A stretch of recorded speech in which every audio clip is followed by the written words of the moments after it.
할렐루야. 서로 샬롬 인사 나누시기 바랍니다. 샬롬. 샬롬. 금요성경 공부 여러분 잘 나오셨습니다.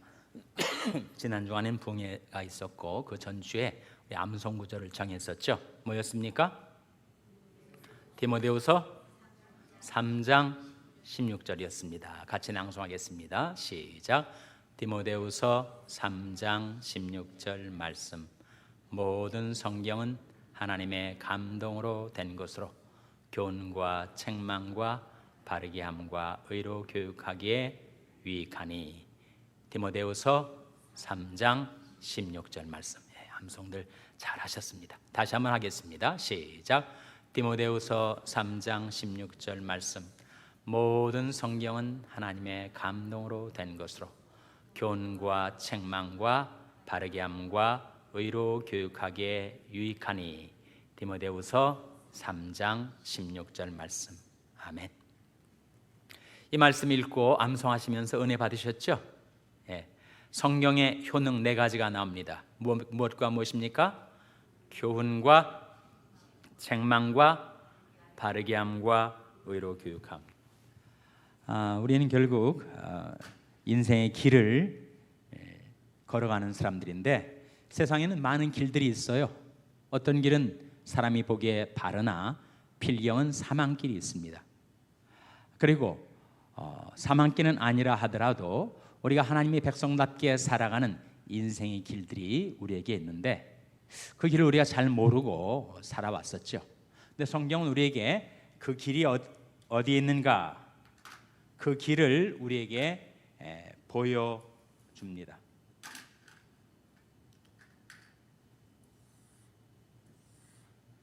우리가 걸어가야 될 인생의 길을 성경이 보여준다는 거죠. 그것이 바로 교훈입니다. 교훈은 우리가 어떻게 살아야 할 것인가, 하나님의 백성답게 사는 길이 무엇인가를 밝혀주는 것이 바로 교훈이고, 책망은 무엇이냐면 이 길을 계속 잘 가면 좋을 텐데 가다가 이렇게 이탈할 때가 있단 말이죠. 빠질 때가 있어요.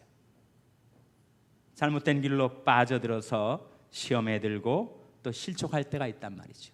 그때 하나님의 말씀이 우리를 책망한다는 거예요. 왜 정로에서 이탈하느냐, 왜 생명길에서 벗어나느냐. 책망이 바로 성경의 두 번째 효능이죠. 책망을 받은 우리들이 내가 잘못했구나, 다시 돌아가야지, 이렇게 잘못된 나를 바르게 해주는 효능이 성경에 있습니다. 교훈과 책망과 바르게 함과. 이렇게 정도에서 이탈해가지고 잘못됐다가 이렇게 돌아오는 걸 뭐라고 하죠? 그런 걸 뭐라고 합니까? 그걸 회개라고 하잖아요. 회개. 어떤 사람은 자기가 언제든지 맘만 먹으면 회개할 수 있다고 생각하지만 그렇게 되지 않습니다. 인간 안에 있는 본성, 인간 안에 있는 죄성이 작용을 하고 있기 때문에 돌이키려 해도 그 죄의 관성에 의해서 계속 더 멀리 가고자 한단 말이에요. 그래서 어떤 사람이 젊은 날에는 세상 낙도 즐기고 마음대로 살다가 이제 죽기 얼마 전에 그때 가서 회개하면 되지. 그렇게 되지 않습니다. 회개하려고 해도 회개가 안 되는 것이 죄악의 관성이에요. 그런데 하나님의 말씀은 우리로 하여금 내 죄를 깨닫게 할 뿐만 아니라 거기서 돌아올 수 있게 해주는 회개와 개혁, 레포메이션. 사실 사람이 자기를 바르게 한다는 것, 자기를 고친다는 것이 얼마나 어려운 일이에요. 하나님의 말씀은 우리를 고칠 수 있는, 우리를 돌이키게 할 수 있는, 우리를 바르게 할 수 있는 능력이 있다는 거죠. 그래서 호세아서에 보면 그런 말씀이 나옵니다. 너희는 말씀을 가지고 여호와께로 돌아오라. 돌아오는 건 회개를 말하는데, 우리가 내 힘으로 내 의지로 개과천선 못하니까 말씀을 힘입어서 회개하라 하는 거죠. 그래서 이런 면에서 회개는 인간이 자유의지의 발동이라기보다는 하나님이 주는 선물입니다. 성경에 보면 사도행전 11장에 그러므로 하나님께서 이방인들에게도 생명 얻는 회개를 주셨도다. 그런 말씀이 나와요. 생명 얻는 회개를 주셨도다.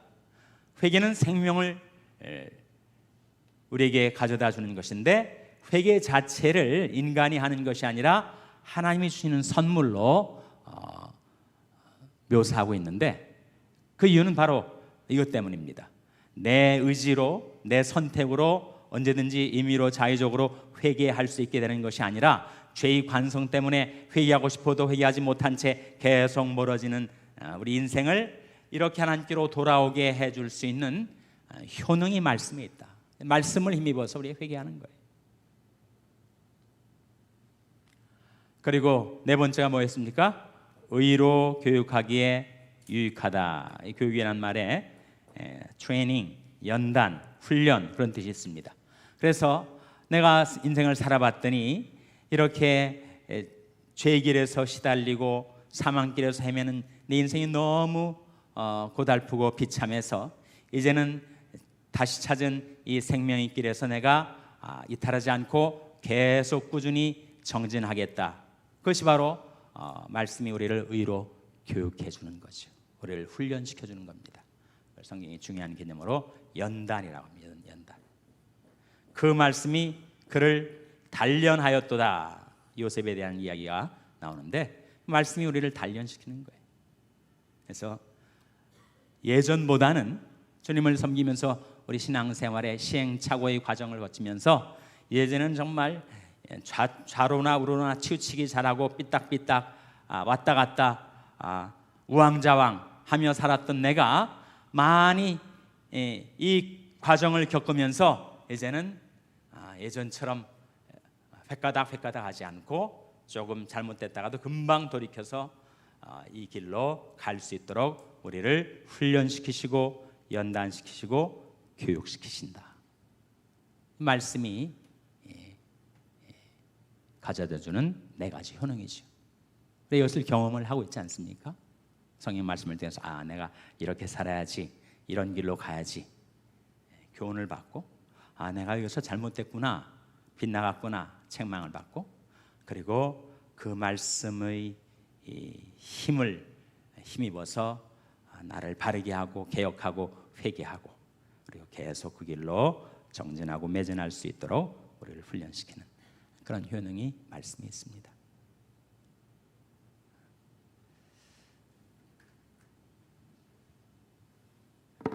우리가 이 권을 이제 공부하게 될 텐데, 혹시 이 교재 아직 못 받은 분 계세요? 못 받은 분? 우리 정윤수 집사님에게 한 권에 오브리니까 꼭 구입을 하셔가지고, 여기 이 한 권 속에 30과가 들어 있습니다. 30과, 30주에 해당되는 분량이죠. 우리가 한 주에 한 과씩 해나갈 거예요. 그리고 예전보다 조금 더 이 교재에 충실하게 질문을 읽고 답을 하고 그렇게 해나갈 겁니다. 그러니까 여러분이 예습을 해오셔서 내가 개인적으로 예습할 때 썼던 답하고 우리 함께 모여서 공부하는 가운데 발견하게 되는 답하고 어떻게 다른지 확인하시면서 배우시기를 바랍니다. 공과 내용 들어가기 전에 우리가 오늘 사실상 이 2권 첫 과를 하기 때문에 1권에서 우리가 뭘 배웠던가 하는 것을 간단히 복습을 하도록 하겠습니다. 사도행전은 전부 몇 장으로 되어 있죠? 몇 장으로 되어 있습니까? 사도행전 1장부터 몇 장까지죠? 28장까지입니다. 그런데 이 사도행전을 전반과 후반으로 크게 나누면, 전반이 1장부터 몇 장까지입니까? 1장부터 12장까지, 그리고 13장부터 28장까지 이렇게 대별해 볼 수가 있습니다. 사도행전 1장부터 12장까지는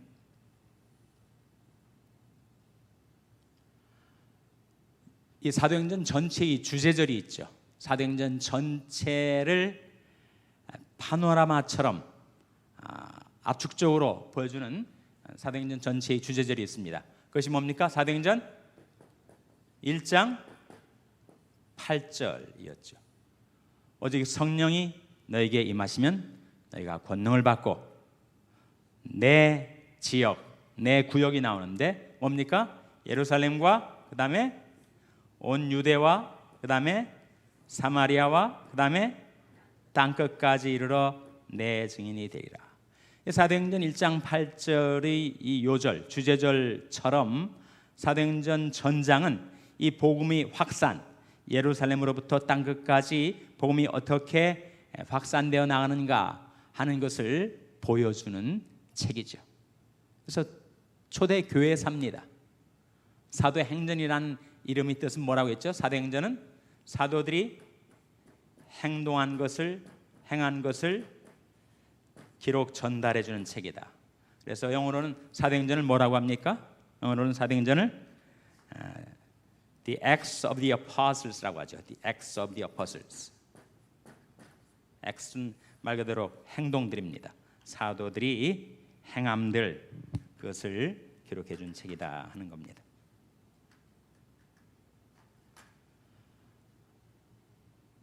그래서 1장부터 12장까지는 예루살렘, 유대, 사마리아까지 복음이 어떻게 퍼져갔는가를 보여주고 있고, 13장부터는 본격적으로 이것이 땅끝까지, 말 그대로 해외 선교죠. 여기까지만 해도 물론 사마리아는 유다와 이방 사이의 중간 지역이라고 할 수 있겠지만 13장부터는 본격적으로 땅끝을 향하여 복음이 확산되어 가는 과정을 보여줍니다.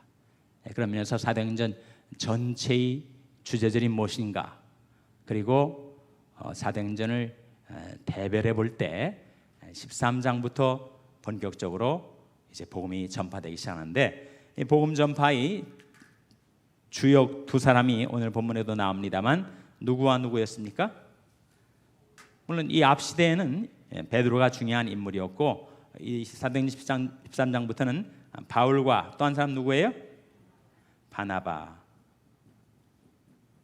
이 두 사도에 의해서 복음이 전파되어 나가고, 사도행전 28장까지 마지막까지 등장하는 인물은 바로 바울이 되겠습니다. 근데 사실 바울과 바나바가 어느 교회 교인이었어요? 예루살렘 교회였습니까? 안디옥 교회 교인이었죠. 안디옥 교회가 생성되는 과정에 바나바가 먼저 그 교회의 사역자로 왔었고, 바나바가 다소에 있는 사울을 찾아가서 그가 다시 안디옥으로 데리고 와가지고 두 사람이 안디옥 교회에서 큰 무리를 가르쳤고, 안디옥에서 비로소 예수 믿는 자들이 뭐라고 불리우게 되었다고요? 그리스도인, 크리스찬이라고 불리우게 되었습니다. 크리스찬이라는 말이 성경에 나오는 예수 믿는 사람들의 이름이에요. 크리스찬. 근데 크리스찬은 원래는 크리스찬오스라는 이름입니다. 크리스찬오스.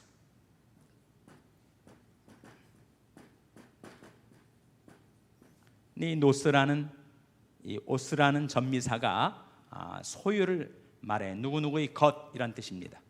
그러니까 크리스찬오스라는 이름의 뜻은 뭐예요? 그리스도의 것이다. 그리스도의 소유다. 그리스도에게 소속된 자다. belongingness. Who am I? 내가 누구냐라는 정체성을 이해하는 데 있어서 중요한 것은 whose am I? 나는 누구 것이냐? 나는 누구 소속이냐? 나는 누구의 소유냐? 나는 그리스도에게 속한 자, 그리스도에게 붙어있는 자, 그리스도 안에 있는 자라는 뜻이 바로 크리스찬의 이름이에요. 그래서 바로 이 안디옥 교회에서 바울과 바나바를 세계 선교를 위해서 파송할 때 누가 파송시켰죠? 누가 파송시켰습니까? 바울과 바나바가 둘 다 그 안디옥 교회의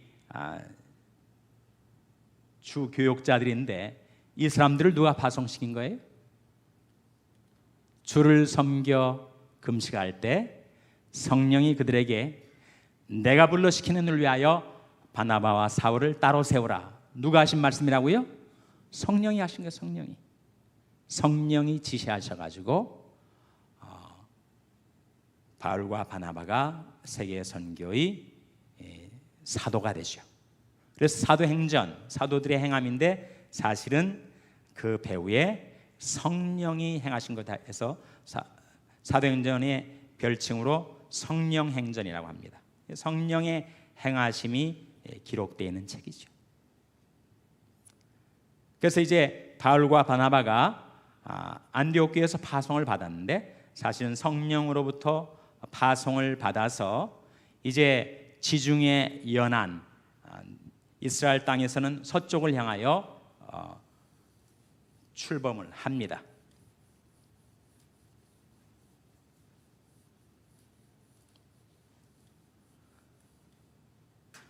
이스라엘 나라를 이렇게 그릴 때 우리 한반도 지도는 토끼 모양이라면 이스라엘 나라 지도는 이렇게 그리면 돼요. 이렇게 그러면 이것이 이제 이스라엘 나라가 되는 겁니다. 이게 팔레스타인 땅인데 여기는 뭐예요? 여기는 지중해죠. 그리고 요건 뭡니까? 요거는 갈릴리 바다. 그리고 요거 뭐예요? 사해 바다. 그리고 요 강이 뭐예요? 요단강. 그러니까 갈릴리 바다에서 물이 요단강으로 내려 흘러서 사해 바다를 이루고 있는데 사해 바다는 더 이상 물을 내보내지 못해서 그 물이 썩고 고이고 그리고 그야말로 소금으로 가득 찬 그런 바다. 갈릴리는 생명체가 넘치는 생수의 바다입니다. 그래서 이것이 이제 이스라엘이 팔레스타인의 지도라면 이 북쪽으로 가면 여기에 시리아가 있습니다. 시리아 지금도 마찬가지.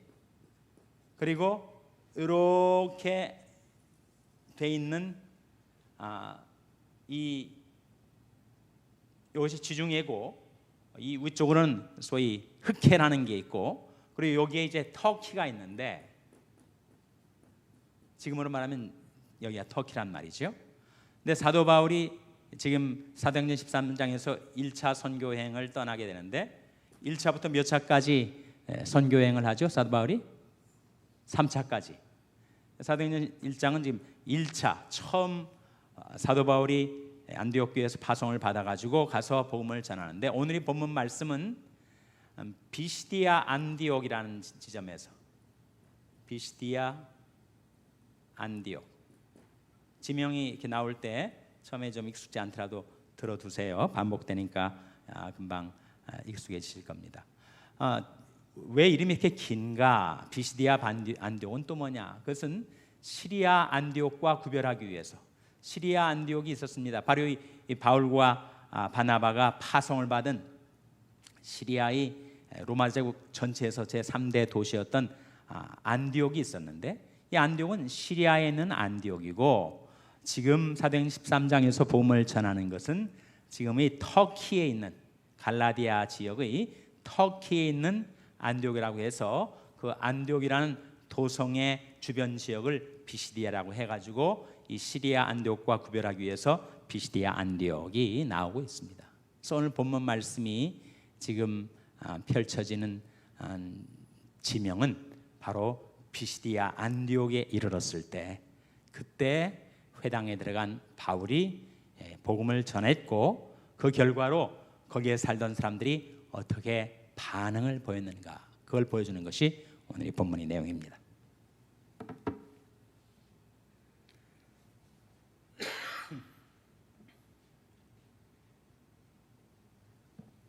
실례합니다.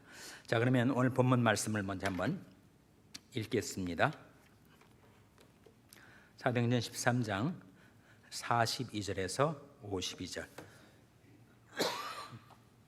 본문은 어떻게 할 수 있는가? 여러분 가신 교재에 1과를 보세요. 1과.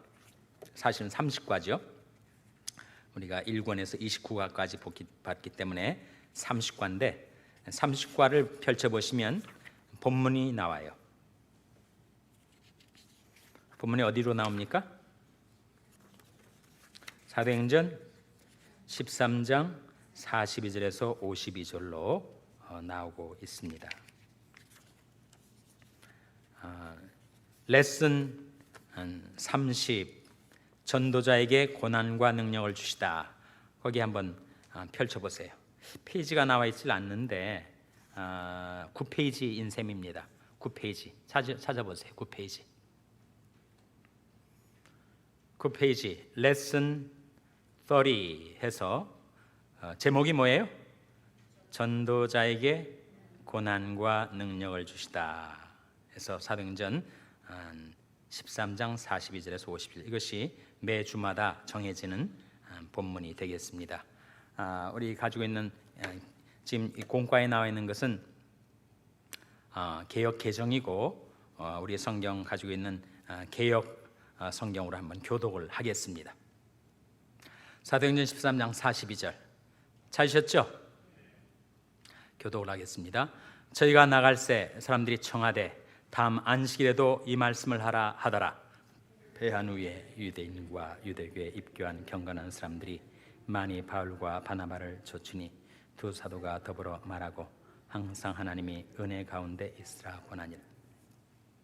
그 다음 안식일에는 온 성이 거의 다 하나님 말씀을 듣고자 하여 모이니 유대인들이 그 무리를 보고 시기가 가득하여 바울이 말한 것을 빈박하고 비방하거늘 바울과 바나바가 담대히 말하여 가로되 하나님의 말씀을 마땅히 먼저 너에게 전할 것이로되 너희가 버리고 영생 얻음에 합당치 않은 자로 자처하기로 우리가 이방인에게로 향하노라. 주께서 이같이 우리를 명하시되 내가 너를 이방의 빛을 삼아 너로 땅끝까지 구원하게 하리라 하셨느니라 하니 이방인들이 듣고 기뻐하여 하나님의 말씀을 찬송하며 영생을 주시기로 작정된 자는 다 믿더라. 주의 말씀이 그 지방에 두루 퍼지니라.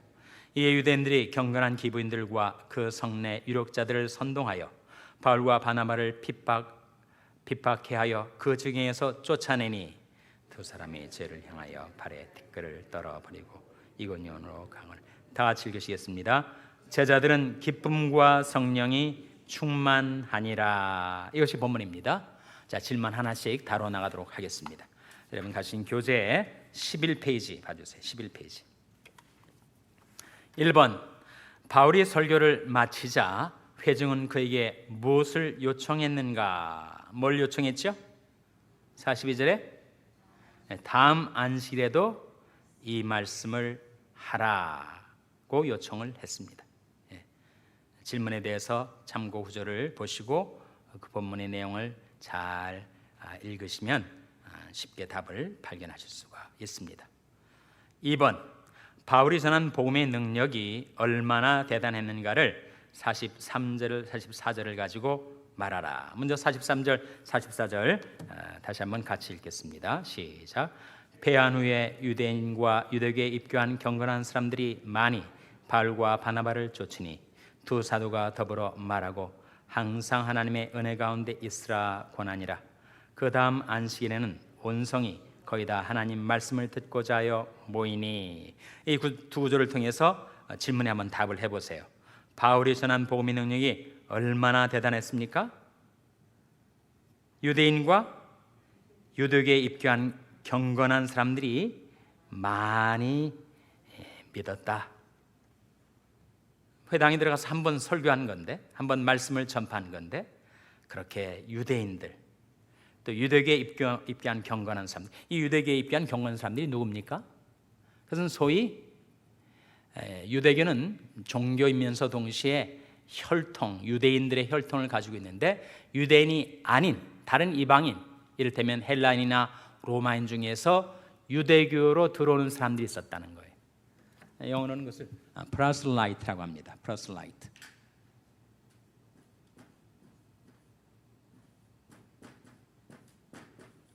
proselyte라는 말은 이제 포교를 받아서 그 종교의 변두리에 들어오는 사람들을 가리켜요. 그러니까 유대교에 입교한 사람이라고 표현을 하고 있는데, 바울이 복음을 전파했더니 정말 이런 사람들이 많이, 유대인도 믿고 유대교로 입교한 사람들도 많이 믿었고, 그리고 그 다음 9절에는 뭐라고 했습니까?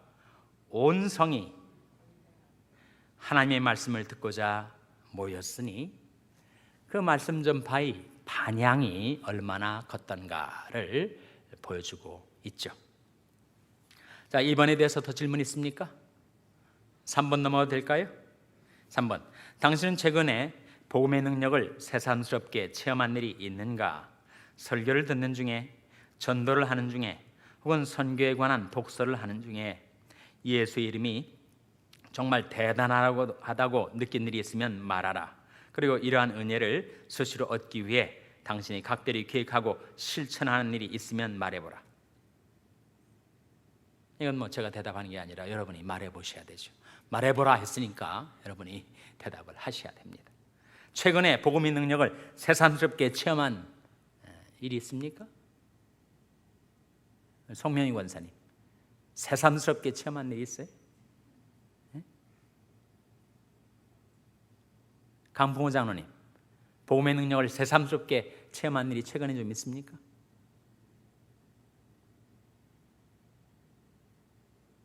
없습니까? 정원수 권사님, 새삼스럽게 최근에 좀 체험한 일이 있어요? 최근에 없으시고 좀 전으로 거슬러 올라가면 있습니까? 네. 지금 최근을 묻는 거니까. 이종원 장로님, 최근에 좀 있어요? 네. 네.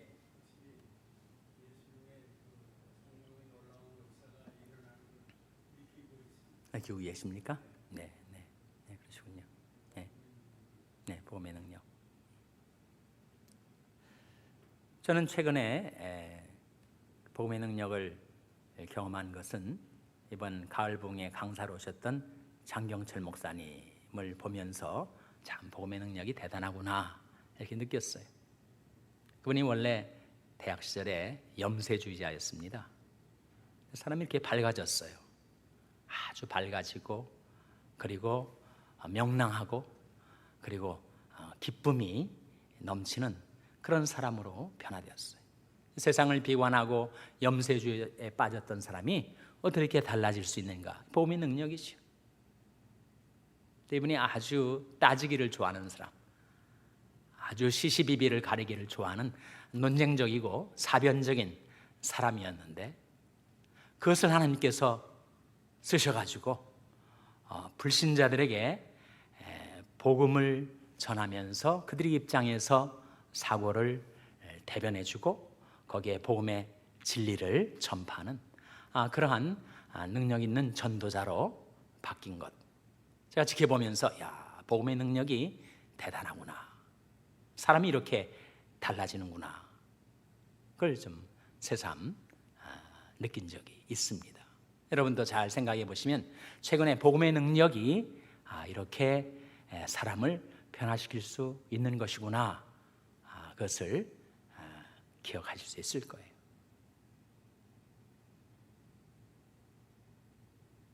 주변에 있는 사람들 말고 자기 자신을 한번 돌아보세요. 나도 예전에 어떤 사람이었는데 내가 아직은 부족하기 짝이 없지만 이렇게라도 바뀐 것이 이 복음의 능력이 아니던가. 예전엔 정말 갈팡질팡하고, 그리고 내 욕망, 내 의지, 내 고집, 내 의를 위해서 살던 내가 이렇게 달라진 거 아닌가. 그것을 복음의 능력을 찬찬히 한번 주위를 둘러보시고 또 자기 자신을 돌아보시면서 한번 느껴보시기 바랍니다. 4번 넘어가겠습니다. 유대인들은 시기심에 사로잡혀 바울의 말을 트집잡아 핍박하기 시작했다. 두 사도는 무엇이라고 응수하였는가? 유대인들이 무엇에 사로잡혔다고요? 시기심. 그러니까 바울과 바나바가 비시디아 안디옥 회당에 들어가서 말씀 한번 전했더니 이렇게 온 성이 소동을 일으키며 리스판스 하는 걸 보고, 야, 저들은 하루 와서 전했는데 저런데 우린 뭐야? 비교의식과 시기심에 잡히게 된 거예요. 그래서 바울이 말을 트집잡아 핍박하기 시작했다. 그때 두 사도는 무엇이라고 응수하였는가? 46절, 47절 같이 읽겠습니다. 시작. 바울과 바나바가 담대히 말하여 가로되 하나님의 말씀을 마땅히 먼저 너에게 전할 것이로되 너희가 버리고 영생 얻음에 합당치 않은 자로 자처하기로 우리가 이방인에게로 향하노라. 주께서 이같이 우리를 명하시되 내가 너를 이방의 빛을 삼아 너로 땅 끝까지 구원하게 하리라 하셨느니라 하니. 자, 그 구절에 근거해서 한번 답을 해보세요. 뭐라고 응수했습니까? 너희가, 즉 유대인들이 영생 얻음에 합당치 않은 자로 자처하기로 우리가 누구로 향한다고요? 이방인에게로 향한다. 복음이 유대인들에게 먼저 전해졌으나 그들이 거부하자 복음이 복음이 방향 전환을 해서 급선회를 해서 유대인을 향하던 복음이 이방인에게로 전해지게 되었다. 그렇게 말하고 있죠. 그리고 47절에서는 자기들의 이 복음 전파가, 즉 유대인이 아닌 이방인들을 향한 복음 전파가 사실은 예언의 성취다, 그렇게 응수를 한 겁니다. 구약 성경에 보면 내가 너를 이방의 빛을 삼아 너로 땅 끝까지 구원하게 하리라 하신 그 예언이 바로 오늘날 여기에서 성취되고 있는 것이다 라고 말하고 있습니다.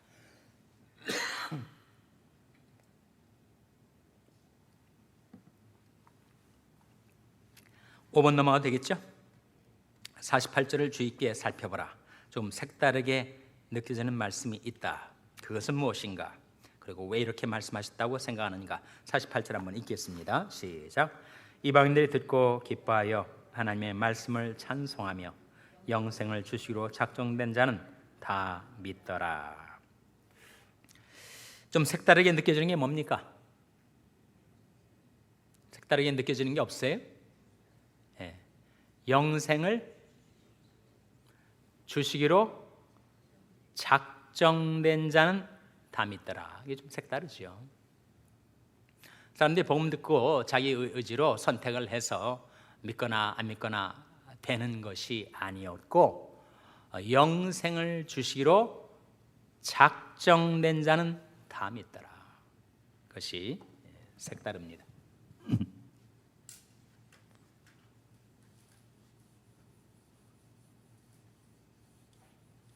여기 영생을 주시기로 작정된 자는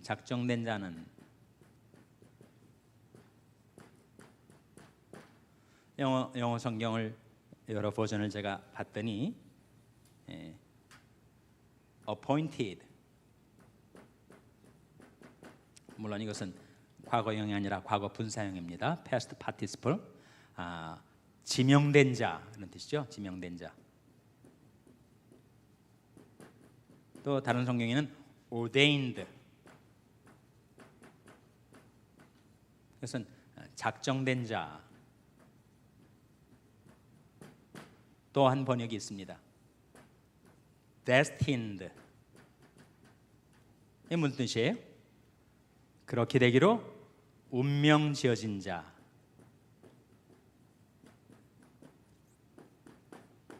지명, 작정, 운명.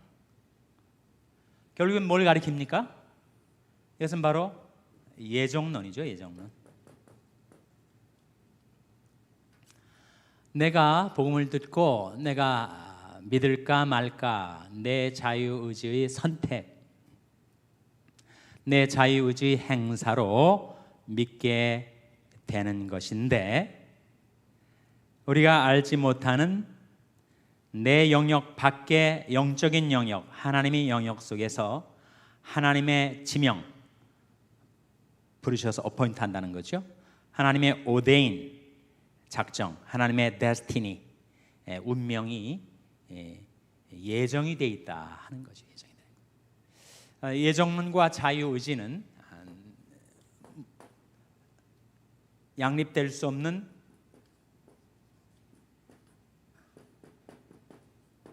모순된 개념으로 통상 생각을 하지만, 성경은 예정론과 자유의지를 동시에 말씀하고 있습니다. 아니 모순인데 어떻게 그것이 양립이 되는가? 우리는 이 두 모순되는 개념을 내 이성의 영역에서 내 논리로 양립시키기 어렵지만 성경이 이 두 가지를 함께 말씀하고 있기 때문에 그러한 줄로 믿음으로 받아들이는 거죠. 예를 들어 보겠습니다. 요한복음 3장 16절. 하나님이 세상을 이처럼 사랑하사 독생자를 주셨으니 이는 저를 뭐라고 했습니까? 믿는 자마다 멸망치 않고 영생을 얻게 하려 함이니라 했을 때 믿는 자마다 이건 뭘 가리켜요? 예정론을 가리킵니까? 자유의지를 가리킵니까? 자유의지죠. 자유의지. 또 사도행전 16장 31절에 주 예수를 믿으라 그리하면 너와 내 집이 구원을 얻으리라. 주 예수를 믿으라. 내 의지를 내게 주어진 자유의지를 믿는 방향으로 선택하고 결정하는 것, 그러면 너와 내 집이 구원을 얻는다 하는 것이 성경에 나와 있으니 분명히 자유의지를 말씀하는 거죠. 그런데 우리가 본 사도행전 13장 48절처럼 영생을 얻기로 작정된 자는 영생을 얻기로 하나님이 미리 지명하여 부르시고 오데인 작정을 하시고 믿는 자로서 운명 지어지게 하신 하나님의 예정이 함께 있다는 거예요. 그러니까 인간 편에서는 자유의지이겠지만 하나님 편에서는 그것은 예정이다. election, predestination. 예정론을 영어로는 predestination이라고 합니다. predestination. pre란 말은 before, 미리라는 말이고 destiny, 운명이죠. 그래서 예정, 하나님이 믿는 자로 선택을 하시고 예정을 하셔서 그가 믿게 되는 것이다. 이 예정과 자유의지를 함께 보여주는 말씀이 요한복음 6장 37절입니다. 요한복음 6장 37절 한번 같이 읽겠습니다. 요한복음 6장 37절.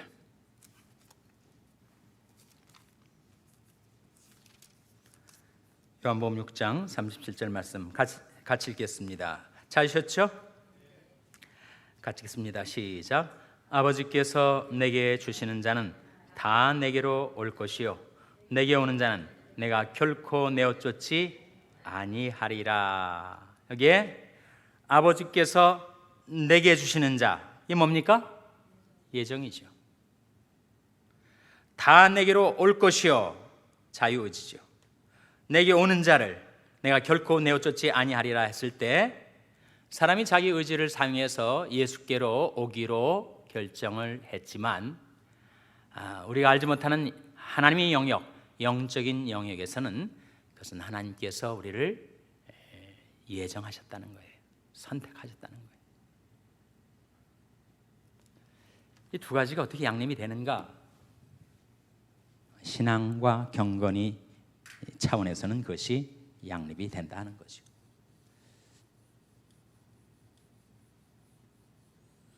여기에 집이 있는데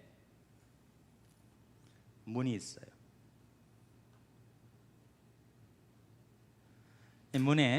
바깥에 문에 이런 팻말이 글이 있는데 누구든지 원하는 자는 다 이 문을 열고 들어올 수 있습니다.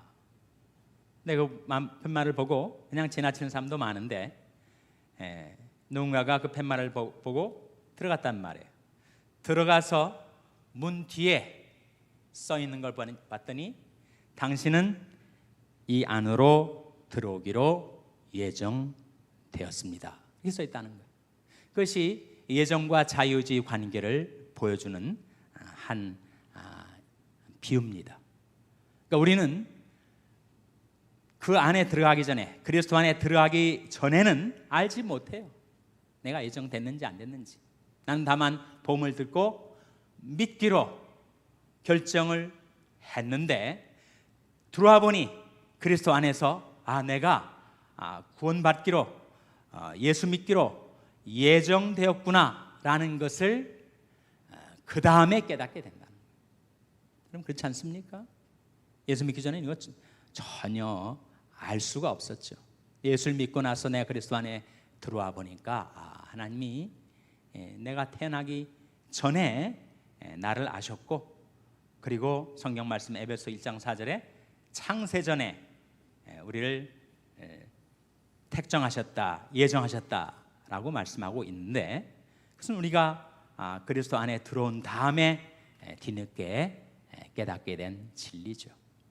한 사람이 예수를 믿어 구원받고 하나님의 자녀가 되는 과정에 인간 편에서의 자유의지와 하나님 편에서의 예정이 함께 작용한다라고 하는 사실이죠. 그래서 요한복음 6장 47절에 아버지께서 내게 주신 자는 다 내게로 올 것이요 내게 오는 자는 내가 결코 내어 쫓지 아니하리라. 만일 한 사람이 사변적으로 그냥 자기 머리를 굴려서 예정과 자유의지가 양립될 수 없다고 생각을 해서 내가 아무리 믿으려고 해도 예정받지 못했으면 믿지 못할 것이고, 내가 아무리 방탕하게 살아도 구원받기로 예정되었으면 나는 믿게 될 것이다. 그것이 바로 인간적인 생각이란 말이지. 신앙적으로 경건의 차원에서 이 관계를 이해하지 못한 채 자기의 욕망대로 살려 하는 사람들이 그렇게 핑계를 대는 것뿐이고, 예정과 자유의지는 성경 안에서 함께 나타나 있습니다. 이해가 되십니까? 질문 있으면 해주세요. 질문.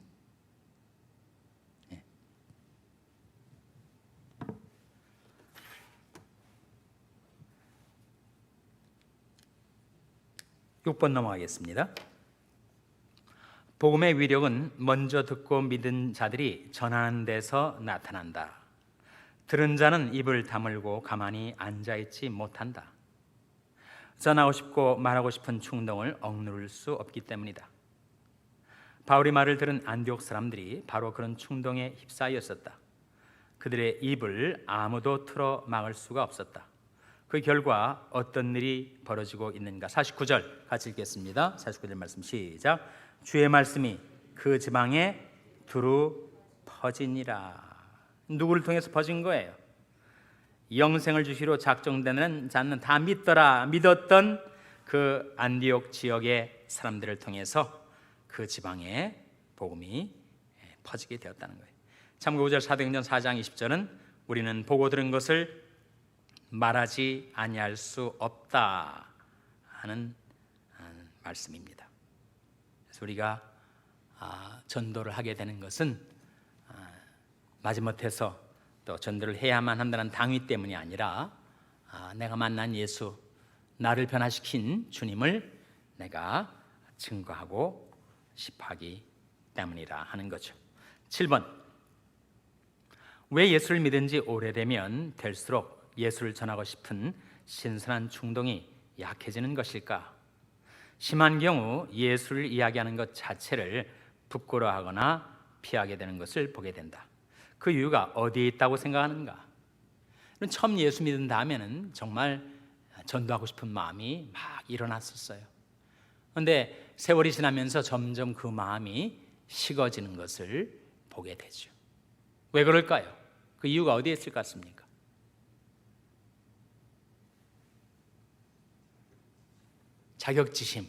자격지심이라는 게 있죠. 분명. 어떤 내용의 자격지심일까요? 내가 전하는 예수를 믿는 크리스찬으로서의 삶을 내가 살지 못하고 있는데 내가 어떻게 전할 수 있을까? 그런 자격지심이겠죠? 나의 부족, 나의 허물, 내가 신앙인으로서 합당한 삶을 살지 못한다는 자격지심이 하나 작용할 거고, 또 뭐가 있을까요?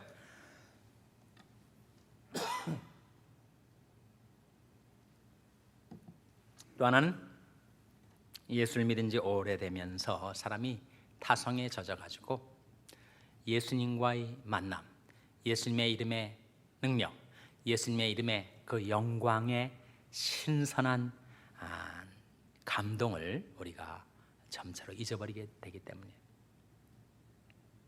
그래서 흘러간 물로는 뭐를 돌릴 수 없다고요? 물레방아를 돌릴 수가 없습니다. 아니, 물이 지나가 버렸는데 어떻게 지나간 물로 물레방아를 돌릴 수가 있겠어요? 마찬가지로 우리는 늘 새롭게 은혜를 받아야 됩니다. 그래서 매일마다 우리가 하나님 앞에 나오는 이유는 그 하나님과의 그 신선한 감동과 교제, 그것을 유지해서 언제든지 그 주님의 이름에 자랑스러운 영광을 증거하고자 하기 위함이죠. 8번, 핍박자들 향해 두 사도는 어떠한 행동을 하였으며 그 의미는 무엇인가? 51절에 나온 말씀에 대한 질문이니까 51절 한번 보겠습니다. 시작. 두 사람이 저희를 향하여 발에 티끌을 떨어버리고 이고니온으로 가거늘. 두 사람이 핍박을 받으면서 이고니온으로 옮겨갈 때 행했던 동작이 나오는데 뭐랬습니까?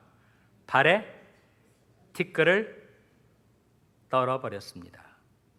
어떤 뜻이죠? 발에 티끌을 떨어버렸다. 이제는 그들과 내가 아무런 상관이 없다. 하나님의 최종적인 은혜의 구원을 거부한 그들에게 이제는 나는 아무런 상관이 없어서 발에 티끌까지 떨어버리고 이제 그들의 영혼은 하나님께 맡기는 거죠. 인간의 구원과 멸망, 그것은 복음에 대한 우리의 결정에 달려 있습니다. 우리가 복음을 받아들이면 구원받게 되는 것이고, 복음을 끝까지 거부하면, 최종적으로 거부하면 그에게는 더 이상 가망이 없게 되는 것입니다.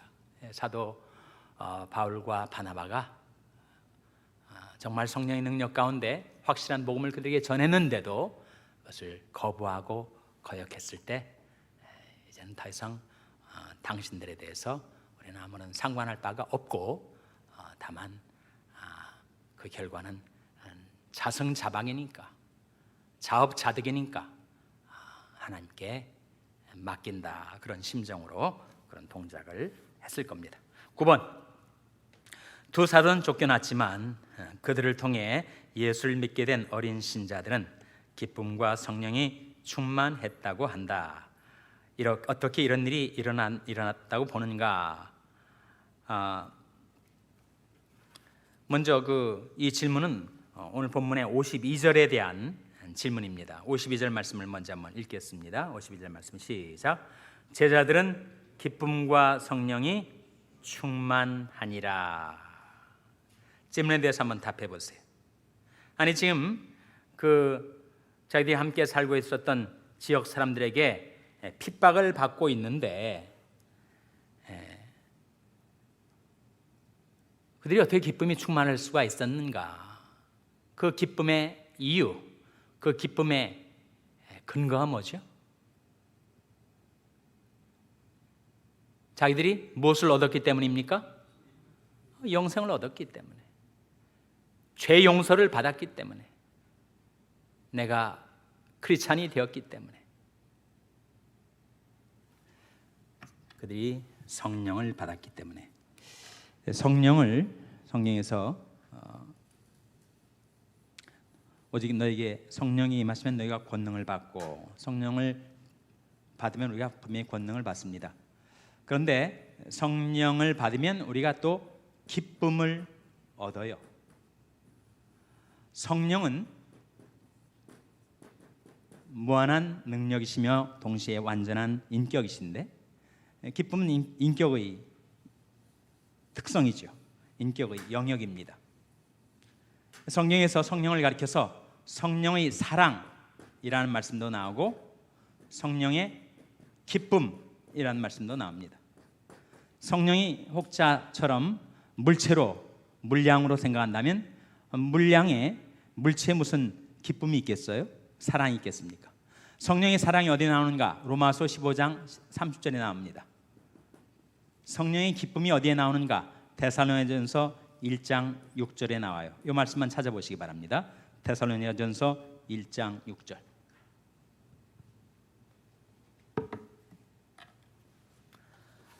데살로니가전서 1장 6절 우리 한번 찾아서 같이 읽겠습니다.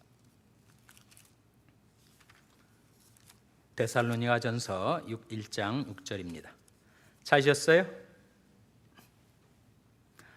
신약성경 328페이지 데살로니가전서 1장 6절 말씀 같이 읽겠습니다. 시작. 또 너희는 많은 환난 가운데서 성령의 기쁨으로 도를 받아 우리와 주를 본받은 자가 되었으니. 여기에 성령의 기쁨이 나오죠. 성령은 기쁨의 영이십니다. 그래서 히브리서 1장 9절에 보면 즐거움의 기름이 나와요. 즐거움의 기름, 즐거움의 기름, 희락의 기름. 하나님이 예수님에게 즐거움의 기름을 부으셨다, 희락의 기름을 부으셨다라고 했을 때 성령이 사람에게 임하면 사람이 기쁨을 얻습니다. 그래서 이 제자들이 자기들이 지금 겪고 있는 경험은 쓰디쓰고 괴롭고 힘든 핍박이었지만 성령께서 오셔서 내 내면에서부터 생산해 내시는 그 기쁨으로 충만케 되었다 하는 거죠. 느헤미야 8장 10절에 여호와를 기뻐하는 것이 너의 힘이니라. The joy of the Lord is your strength 라고 하는 말씀이 나오는데, 정말 내가 무엇 때문에 기뻐하는가? 가게에 손님이 많이 찾아와서 기쁜가? 소득이 많이 늘어나서 기쁜가? 성령이 우리에게 임할 때 우리에게 성령의 기쁨이 뿌려지게 됩니다.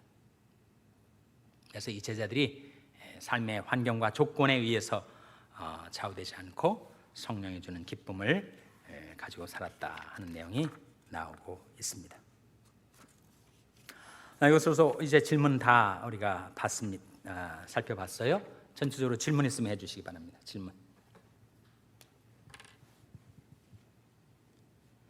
질문 없으십니까?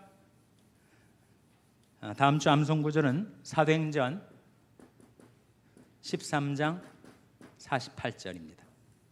사도행전 13장 48절 암송을 꼭 해오시기 바랍니다.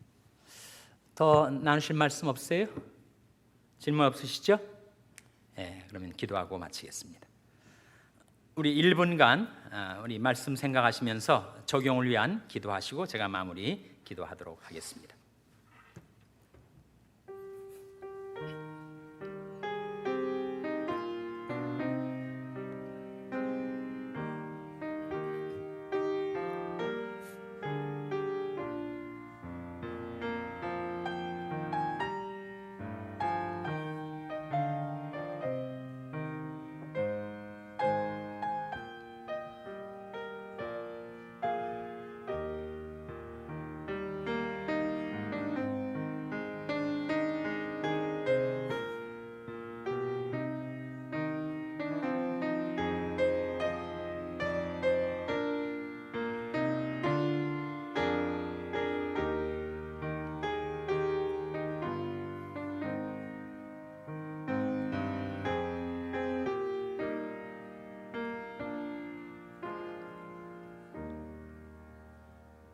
하나님 아버지, 저희들에게도 성령이 임하셔서 권능을 주시고 기쁨을 주셔서 저희들도 능력 있게 예수의 이름을 증거하고 하나님의 구원을 전파하며 살 수 있게 하여 주시옵소서. 이 밤에 하나님 앞에 나온 저희 한 사람 한 사람을 긍휼히 여기사 성령으로 충만케 해주시기를 바라옵고 예수님의 이름으로 기도하옵나이다. 아멘.